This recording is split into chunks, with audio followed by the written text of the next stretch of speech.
কে? মায়েরা খেয়াল করে শুনেন, আপনাদের ড্রেস কেমন হবে? নাম্বার ওয়ান, আপনার পুরো দেহটা ঢাকা থাকতে হবে। যে ড্রেস পরবেন, you should cover your whole body. শুধু হাতের এই দুই কবজি আর চেহারা খোলা রাখতে পারবেন, তবে চেহারা ঢেকে রাখা উত্তম। একজন মহিলা বোরকা পড়ছে কিন্তু চেহারা খোলা, তার হেজাব হয় নাই, পর্দা হয় নাই, এটা বলা যাবে?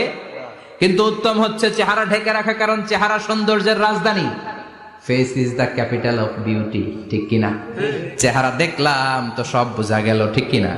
কেমন মাধুর্যতা আছে, দেখতে কেমন সুন্দরী কিনা সব বোঝা যায়। এজন্য চেহারাটাও ঢেকে রাখবেন, চোখটা খোলা রাখবেন। বিশ্বনবীর স্ত্রী উম্মে সালামা বলে, দেখার জন্য আমার দুই চোখের দরকার নাই, লাগবে এক চোখ। উনি আরেক চোখের মধ্যে আরেক কাপড় দিয়ে রাখতেন, এমনি তাকাইতেন। সাহাবারা বলতেন, উনারে দেখলে আমরা দিতাম দৌড়, ভয় লাগতো। চোখ একটা দেখা যায় আর একটা খোলা, ওনারা দেখে আমরা এদিক সেদিক পালিয়ে যেতাম। আবার অনেক মহিলারা পা ঢাকে না।